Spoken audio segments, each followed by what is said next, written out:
Tema khotbah pagi hari ini yaitu perhatikan yang di dalam. Perhatikan yang di dalam. Manusia biasanya memperhatikan selalu penampilan yang ada di luar. Ya, kita secara pribadi juga begitu. Kita selalu ingin kelihatan menarik, kita berdandan, kita ingin kelihatan tampan, kita selalu ingin kelihatan cantik. Kita mungkin membeli baju-baju yang bagus supaya penampilan kita bagus. Kita selalu ingin kelihatan sempurna secara lahiriah, secara fisik. Kadang kita iri dengan kehidupan orang lain, melihat orang lain mungkin rumahnya lebih bagus, kita lihat mungkin mobilnya lebih bagus. Intinya semua selalu melihat yang di luar. Kita selalu melihat apa yang kita lihat dengan mata kita.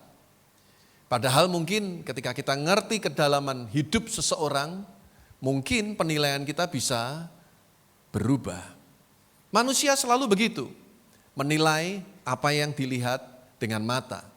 Tetapi Tuhan itu menilai sampai kedalaman hati kita.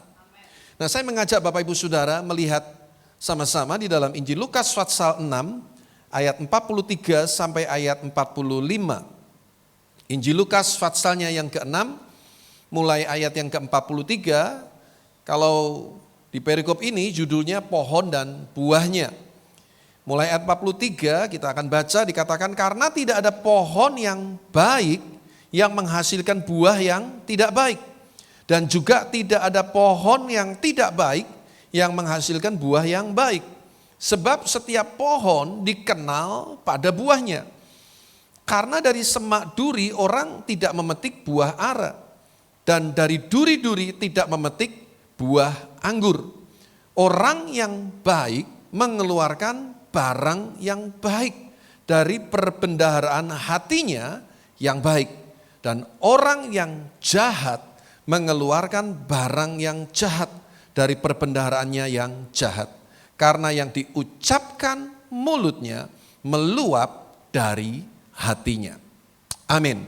Nah, coba tampilkan kembali ayat 43. Dikatakan di sini, karena tidak ada pohon yang baik.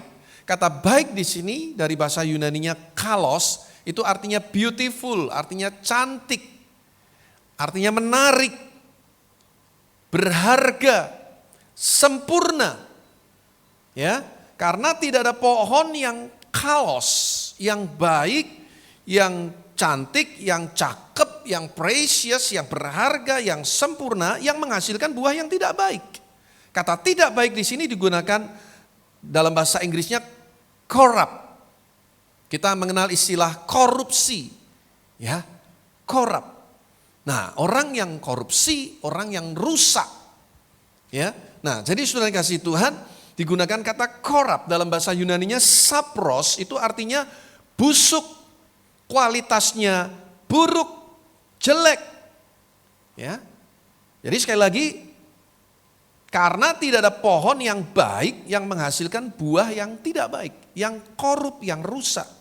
Dan juga tidak ada pohon yang tidak baik yang menghasilkan buah yang baik.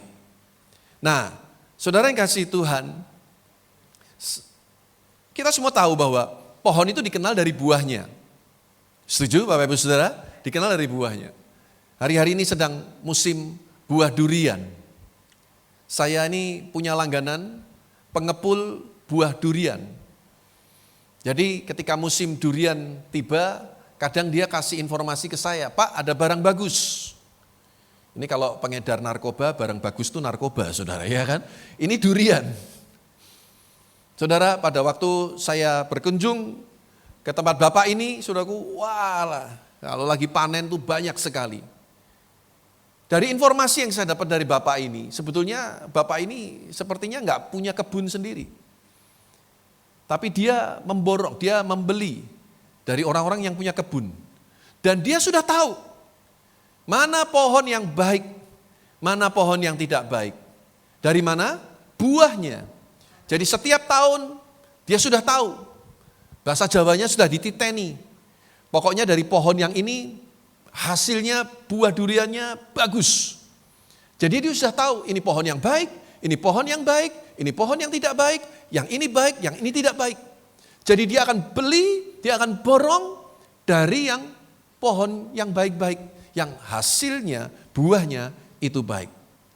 Pohon dikenal dari buahnya. Ketika buahnya baik, maka kita katakan pohon itu baik.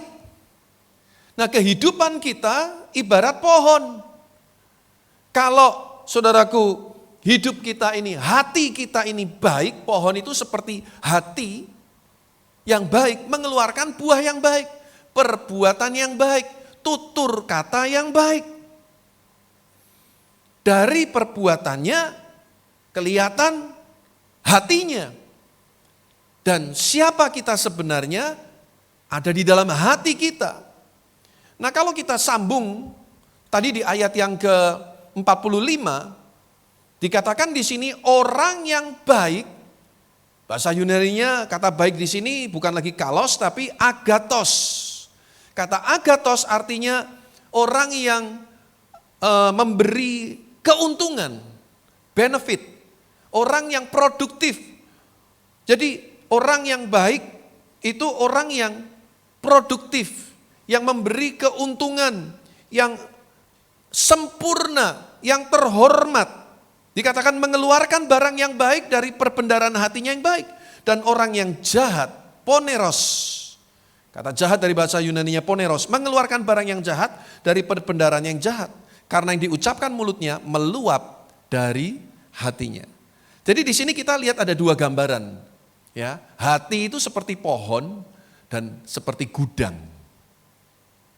Perbuatan kita itu buah dari pohon dan ucapan kita itulah buah atau barang-barang yang ada di dalam gudang perbendaharaan hati kita. Makanya orang yang ngomongnya jelek terus gitu saudara, negatif melulu, itu biasanya hatinya ya seperti itu. Orang yang selalu suka menghakimi orang, suka menjelek-jelekan orang, mungkin hatinya seperti itu. Yang selalu kemana-mana cuma cerita tentang kekecewaan, kebencian, hatinya seperti itu. Ada ungkapan berkata, dalamnya laut bisa diukur, dalamnya hati siapa yang tahu. Saya percaya hanya Tuhan yang tahu kedalaman hati kita. Dan Tuhan tahu sedalam-dalamnya hati kita. Itulah sebabnya ketika Samuel diutus Tuhan untuk mengurapi salah satu anak Isai. Walaupun kakak-kakak Daud itu hebat-hebat, besar-besar. Tapi Tuhan pilih Daud. Karena Tuhan lihat hati Daud. Mungkin secara perawakan kurang menarik, kurang pas untuk menjadi seorang pahlawan, menjadi seorang raja. Berbeda dengan raja sebelumnya, Raja Saul. Tapi Tuhan pilih Daud. Karena Tuhan lebih peduli dengan hati daripada penampilan kita. Cuman manusia aja yang selalu menilai segala sesuatu dari penampilannya. Tapi Tuhan lihat hati kita. Bukan berarti penampilan tidak penting. Tapi saya berharap supaya kita tidak memikirkan yang di luar ini lebih penting daripada ngurusin hati ini. Makanya saya punya satu kalimat yang penting untuk Anda camkan baik-baik. Hati-hati dengan hati. Katakan sama-sama. Hati-hati dengan hati. Karena hati itu sumber. Coba lihat saudaraku, di dalam Amsal Fatsal 4 ayat yang ke-23. Amsal Fatsalnya yang keempat, ayat yang ke-23, ayat yang sangat terkenal sekali. Jagalah hatimu dengan segala kewaspadaan, karena dari situlah terpancar kehidupan. Terjemahan bahasa Indonesia masa kini, dikatakan jagalah hatimu baik-baik, sebab hatimu menentukan jalan hidupmu. Mari kita lebih concern, kita lebih peduli untuk urus ini hati, saudaraku, lebih daripada yang ada di luar kita. Karena jangan berharap orang lain bisa jaga hatimu. Jangan berharap suami istri bisa 100% ngerti hati kita. Yang bisa jaga hati kita, ya diri kita sendiri. Tuhan hanya bisa menolong, tapi Anda orang pertama yang paling bertanggung jawab dengan perasaanmu, dengan hatimu. Because the real you is in your heart. Dirimu yang sebenarnya itu ada di hatimu sendiri. Makanya suami istri saya berpesan jangan suka mengembangkan ilmu kebatinan. Sukanya batin. Apa-apa batin. Lebih baik ngomong daripada di dalam hati disimpan, dikembang-kembangin sendiri. Karena dunia pria dan wanita itu beda. Pria lebih main logika, wanita lebih main di perasaan. Ya. Jadi kalau suamimu tiba-tiba pada hari ulang tahun pernikahan atau ulang tahun kelahiran si istri itu, suami kita lupa, jangan terus diem aja. Karena wanita seringkali pakai perasaan, mulai jam 7 ditunggu kok nggak ngucapin selamat ulang tahun ya. Main perasaan, dibatin-batin sendiri, dikembang-kembangin sendiri. Sampai jam 10, kok nggak ngucapin selamat ulang tahun ya. Mulai jengkel, masakannya dibuat wasinnya nggak karuan saudara. Sengaja. Mulai perasaannya makin berkembang. Jam 12 siang, makan siang, tetap nggak ngucapin selamat ulang tahun. Boro-boro ngasih kado, ngucapin ulang tahun juga enggak. Mukanya udah dilipat 7, saudara. Mulai. Saudara, akhirnya ribut berantem. Enggak taunya si suami sudah nyiapin surprise jam 7 malam. Nah, salahnya sendiri Anda main perasaan, dibatin-batin sendiri. Ini bahasa saya ya. Jadi orang Kristen jangan suka main ilmu kebatinan. Lebih baik kalau ibu-ibu, kok suamiku kok diem aja sih? Anda enggak tahan, lebih baik ngomong. Kok kamu lupa ya ini hari apa? Biasanya si rata-rata suami pasti bilang, oh tahu dong hari Minggu gitu saudaraku. Tahu. Ya. Saudara lebih baik Anda terus terang. Jangan main perasaan. Karena enggak mungkin, biarpun Anda sudah menikah 50 tahun pernikahan kawin emas, belum tentu suami kita, istri kita ngerti 100% kedalaman hati kita. Anda yang mesti jaga sendiri. Anda enggak bisa jaga orang ngomong apa tentang kita. Kita enggak bisa jaga kejadian apa yang akan menimpa kita. Tapi semua kita pasti bisa jaga hati kita masing-masing. Suami lebih di logika, mainnya di logika, pikiran. Kadang si suami lupa bukan sengaja lupa. Kadang udah terlalu banyak yang dipikirkan. Bukan berarti enggak cinta sama istri. Ya, ibu-ibu jangan baper dulu. Udah terlalu penuh barangkali di pikiran si suami. Pekerjaan, urusan macam-macam saudaraku. Dan biasanya orang laki itu praktis. Enggak romantis, kaku. Tapi itu yang the best yang Tuhan beri. Hargai. Ya, cintai. Ini yang amin kok istri saya terus ya. Nanti kita pemulihan sendiri ini nanti. Ya. Saudara, itu kenyataan. Kita harus belajar, saudaraku. Memang kita harus mengerti perasaan orang lain. Kita juga belajar menjaga perasaan orang lain. Bukan terus ngomong sembarangan. Kan kamu mesti jaga hati. Enggak gitu juga. Ya, jangan terus marah-marah sama istri. Kamu kok dikit-dikit tersinggung. Lah kalau kata-kata kita ketus, jawaban kita enggak enak ya wajar. Kalau istri jadi tersinggung karena kita juga enggak menjaga hati kita supaya perkataan yang keluar dari mulut kita ini membangun. Paulus pernah berkata kepada jemaat di Efesus supaya semua orang yang mendengar perkataanmu mendapatkan kasih karunia. Ini penting saudaraku. Ya. Jadi bagaimana setiap kita mesti jaga hati kita. Kata menjaga di sini saudaraku. Menjaga dengan baik itu seperti prajurit yang berjaga-jaga. Lengkap dengan senjata yang siap untuk melawan musuh. Matius pasal 15 ayat 18 dan 19. Matius 15 ayat 18 dan 19.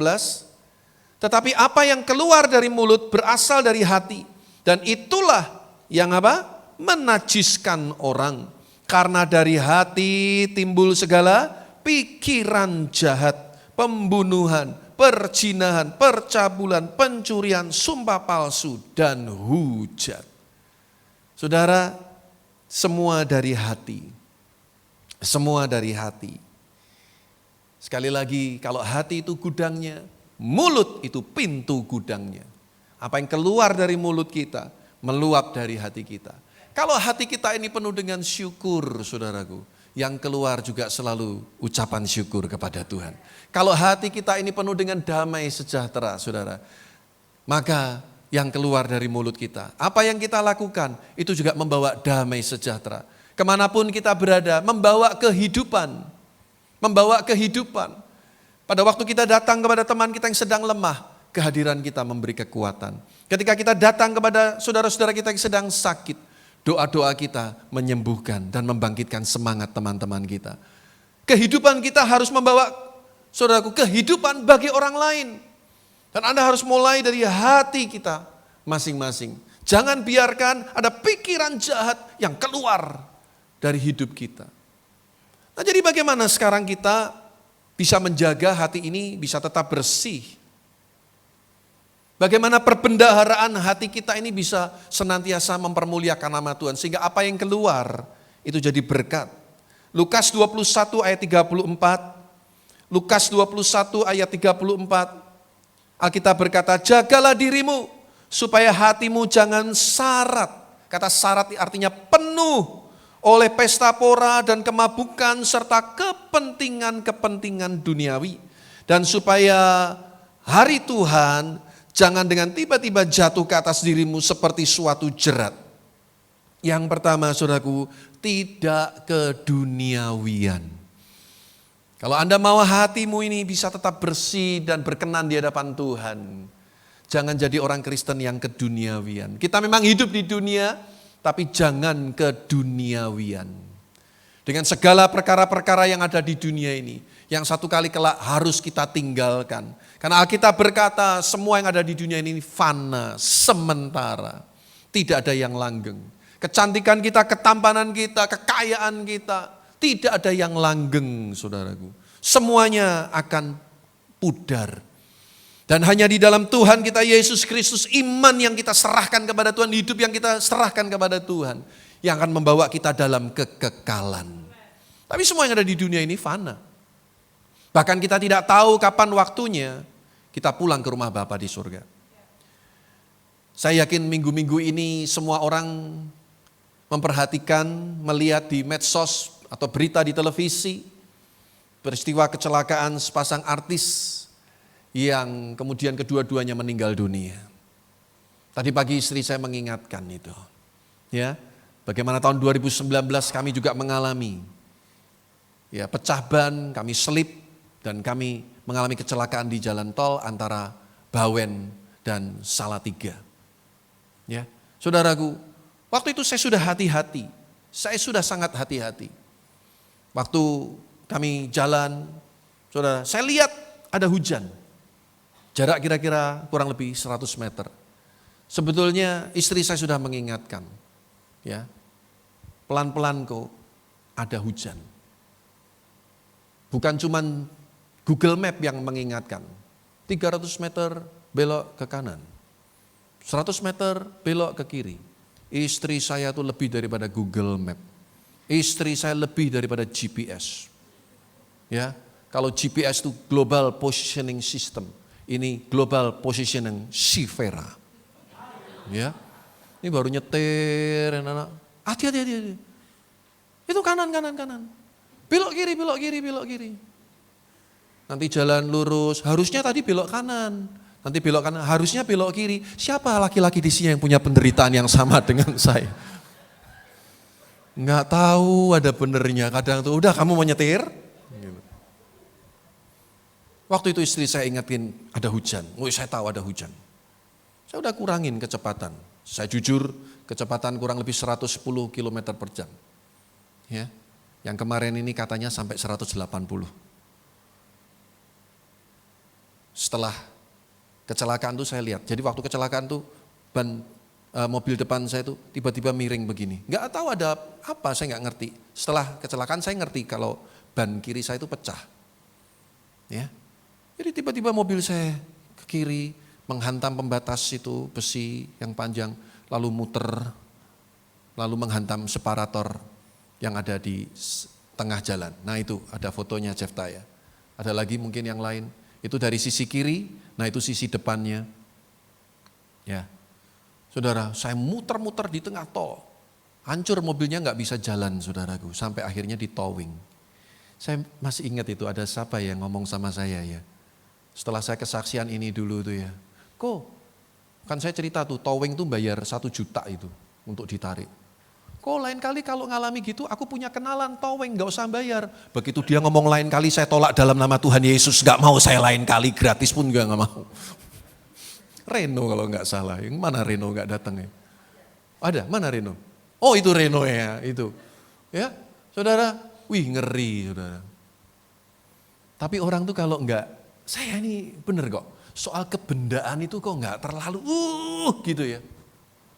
Ada ya orang tuh kalau dengan benda itu apa kesayangannya, aduh. Kalau bapak-bapak mungkin mobil gitu ya, enggak boleh ada satupun remah-remah yang jatuh di dalam mobil, najis. Gitu kira-kira saudaraku. Wah enggak boleh, pokoknya enggak boleh.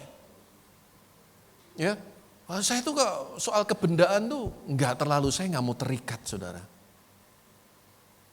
Walaupun itu mobil, kecelakaan kami Februari 2019, baru lunas 2019, baru lunas. Tapi saya belajar bersyukur, yang penting saya selamat. Saya keluar dari tengah karena pintu kanan kiri nggak bisa dibuka. Saya payungan dengan istri hujan-hujan. Ya, cuman waktu itu saya lupa nyanyi lagu ini loh. Yang hujan turun lagi. Terusnya nggak tahu saya sudah. Ya, benar saudaraku. Udah ya udah. Saudara, saya selalu yakin bahwa pencobaan tidak pernah melampaui kekuatan kita. Waktu saya beli dari teman saya, mobil itu ada insurannya, ada asuransinya. Sehingga diganti asuransi walaupun di bawah standar harganya. Kadang anak saya yang nomor 3 tuh si Odi suka godain saya. Kalau ada mobil yang serupa dengan itu, Innova tahun 2015, selalu Odi ngingetin saya, ayo papa belum move on ya, papa belum move on. Oh enggak, papa udah move on. Ya, saya belajar mengucap syukur dalam segala hal, jangan keduniawian. Saya mungkin pernah sampaikan pada saudara, hidup itu bukan hanya proses untuk mendapat, tapi juga untuk melepas. Hanya orang yang egois selalu pingin dapat, selalu pingin ini, pingin kuasai itu, gak bisa. Kadang kita juga harus belajar, bukan hanya dapat, tapi juga harus memberi, kita harus menabur. Bukan cuma minta ditolong, tapi juga kita harus menolong. Intinya kalau kita nggak terikat dengan perkara-perkara di dunia ini, apapun yang terjadi, kita nggak akan kecewa saudaraku. Kita nggak akan kecewa. Kalau engkau bisa jaga hatimu dengan baik, tidak syarat dengan perkara-perkara dunia ini. Mungkin hari-hari ini keuangan kita juga mengalami krisis. Kita nggak akan goyah, kita percaya Tuhan pasti akan bela, Tuhan akan tolong kita. Jadi jangan ketika dompet kita lagi kosong itu udah langsung mukanya cembetut, nggak karu-karuan saudaraku. Omongannya jelek. Belajar percaya bahwa pertolongan Tuhan tidak pernah terlambat dalam kehidupan kita. Yakin pertolongan Tuhan ya dan amin dalam kehidupan kita. Kalau saya mengibaratkan hidup kita tuh memang nol. Nol. Saya gambarkan tangan mengepal begini ya. Coba Anda semua kepalkan tangan begini. Nol, hidup kita tuh sebetulnya nol. Makin kita nggak mampu, makin kita nggak bisa, nolnya makin banyak. Tapi percayalah, kalau ada 1 di depan angka nol itu, artinya sudah berbeda. Setuju? Makin banyak ketidakmampuan kita, makin banyak ketidakmungkinan dalam hidup kita. Cukup 1 di depan. Justru makin dahsyat hidup kita, saudaraku. Makin banyak nolnya, cukup tambah 1 di depannya. Artinya berbeda. Kalau nolnya 9 jadi 1 miliar. Nolnya 12 jadi 1 triliun. Siapa 1 itu? Yesus Kristus, Tuhan dan Juru Selamat kita.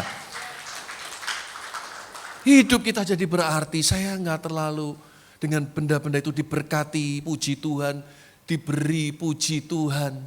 Enggak ada nikmati yang ada. Jangan keduniawian. Jangan hatimu syarat dengan hal-hal dunia. semua kelak harus kita tinggalkan. Yang kedua, saudaraku, bersekutu dengan firman Tuhan. Lihat Yakobus pasal 1 ayat 21. Yakobus 1 ayat 21, sebab itu buanglah segala sesuatu yang kotor dan kejahatan yang begitu banyak itu, dan terimalah dengan lemah lembut firman yang tertanam di dalam hatimu, yang berkuasa menyelamatkan jiwamu. Saudara, ayo buang segala sesuatu yang kotor dan kejahatan yang dikatakan begitu banyak itu. Terima firman Tuhan dengan lemah lembut yang tertanam dalam hati kita. Penting kita bersekutu dengan firman Tuhan, membaca firman Tuhan, merenungkan firman Tuhan, bersekutu beribadah seperti ini. Bapak Ibu Saudara yang di rumah juga saya berharap tetap serius untuk beribadah. Sejujurnya saya ini sedang berpikir, kalau nanti keadaan sudah betul-betul kondusif, normal, seperti biasa walaupun kita masuk masa new normal, mungkin ibadah live streaming ini akan saya hentikan.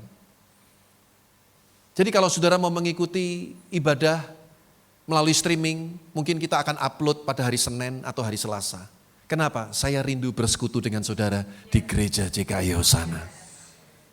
Ya, bagi teman-teman mungkin jemaat virtual, ada jemaat aktual, ada jemaat virtual, yang mungkin bisa bergabungnya hari Senin atau hari Selasa untuk mengikuti ibadah di GKI Hosana. Kenapa? Kalau Anda committed member, Anda yakin tertanam di tempat ini, saya rindu bersekutu dengan saudara berkumpul seperti ini. Melihat wajah Anda dalam keadaan yang baik, semua keluarga, suami, istri, anak-anak bisa datang beribadah, itu satu kesukaan tersendiri bagi saya. Ya, jangan sampai kita jadi paranoid dengan corona, lalu kita sembunyi di balik virus ini, kemudian kita beribadah di rumah, dan kita memilih untuk tetap terus seperti itu, tidak melangkah ke rumah Tuhan. Padahal Alkitab berkata lebih baik 1 hari di pelataran bait Allah daripada 1000 hari di tempat yang lain. Saya rindu saudaraku untuk ayo melangkah ke rumah Tuhan untuk beribadah bersama-sama. Jangan jadi paranoid, ketakutan sampai enggak berani kemana-mana. Saya enggak kemudian begitu kecewa atau marah, tidak. Tapi saya ingin setiap kita ayo punya sikap yang benar menghadapi semua pandemi hari-hari ini. Jangan sampai kita masuk dalam jebakan iblis yang membuat kita malas untuk beribadah. Kalau sampai akhirnya semua live streaming, semua ibadah streaming, buat apa kita bangun gedung gereja? Hati-hati saudaraku, banyak gedung-gedung gereja akhirnya jadi kosong melompong. Jemaatnya enggak mau lagi beribadah. Alasannya live streaming. Betulkah live streaming? Belum tentu. Pada jam 8 tiba-tiba ketemu di danau BSB, jalan pagi. Ayo, siapa itu? Kalau ditanya kenapa enggak ke gereja, live streaming Pak. Live streamingnya enggak live. Itu bukan live, live itu langsung. Jam 8 Anda siap. Di rumah. Itu live. Kita live, Anda live. Kita live, Anda enggak live. Ya itu bukan live streaming. Kitanya live streaming, Anda enggak ikut live streaming. Anda cuma ikut streaming. Ya, saya rindu saudara supaya siap kita ayo. Dengan begini kita diingatkan firman Tuhan. Kita bersekutu dengan saudara-saudara seiman. Di rumah Anda baca firman Tuhan. Karena Mazmur 119 ayat yang ke-9 berkata, Mazmur 119 ayat yang ke-9, dengan apakah seorang muda mempertahankan kelakuannya bersih dengan menjaganya sesuai dengan firman-Mu. Dengan firman Tuhan kita jaga hati kita tetap bersih. Jadi harus baca firman Tuhan, renungkan firman Tuhan, dengar firman Tuhan, lakukan firman Tuhan. Yang ketiga, saudaraku, tidak menyimpan sakit hati. Kalau Anda mau hatimu tetap bersih, jangan simpan sakit hati. Efesus pasal 4 ayat 30 dan 31. Efesus pasal 4 ayat 30 dan 31. Dan janganlah kamu mendukakan Roh Kudus Allah yang telah memeteraikan kamu menjelang hari penyelamatan. Segala kepahitan, kegeraman, kemarahan, pertikaian, dan fitnah hendaklah dibuang dari antara kamu. Demikian pula segala kejahatan. Saudara yang kasih Tuhan, ayo Roh Kudus itu tinggal di dalam hati kita. Tidak mungkin Roh Kudus campur dengan hati yang penuh kepahitan, dengan penuh kebencian, dendam. Kalau itu yang terjadi dengan hidup kita, itu yang namanya engkau mendukakan Roh Kudus. Engkau menyakiti Roh Kudus. Anda klaim, Anda mengaku dirimu, Anda dipenuhi Roh Kudus, tapi masih ada begitu banyak kepahitan, kebencian. Anda mendukakan Roh Kudus. Roh Kudus mengingatkan kita untuk mengasihi, Roh Kudus mengingatkan kita untuk bersabar, Roh Kudus mengingatkan kita untuk mengalah. Tapi kita lebih menuruti emosi kita. Anda gagal menjaga hatimu, engkau gagal mengatasi suasana di sekitar hidup saudara. Ketika engkau gagal menjaga hatimu, engkau akan gagal, saudaraku, menjaga damai sejahtera di dalam keluargamu. Jangan salahkan suamimu, jangan salahkan istrimu, jangan salahkan anak-anak kita. Tapi karena kita gagal menjaga hati kita. Karena kita pahit, kita benci, sehingga apa yang kita keluarkan, apa yang kita ucapkan selalu hal-hal yang menyakitkan. Selalu hal-hal yang membuat kita berantem. Tapi pagi hari ini saya rindu mengingatkan Bapak Ibu Saudara semua. Buang. Katakan sama-sama saya, buang. Ya, bilang sama tetangga kanan kirimu, ayo dibuang. Bukan dibuang istrinya, dibuang bukan saudaraku. Ini nih loh, kepahitan, kegeraman, sakit hati. Saya sering ingatkan, orang yang sakit hati itu seperti orang yang minum racun, tapi berharap orang lain yang mati. Nggak mungkin. Seperti menyimpan satu buah yang busuk di antara buah-buah yang baik. Cepat atau lambat semua terkamiri, saudara. Saya rindu setiap kita, yuk jaga hati kita masing-masing. Ya, sebentar lagi kita tinggal 2 bulan lagi ya, tinggalkan tahun 2021 ya. Saudara, kita mau masuk tahun yang baru dengan hati yang baru. Amin, saudaraku, dengan spirit yang baru, semangat yang baru. Karena saya percaya ada musim yang baru, ada berkat yang baru yang Tuhan sudah sediakan bagi Bapak Ibu Saudara semua. Amin. Tuhan Yesus memberkati.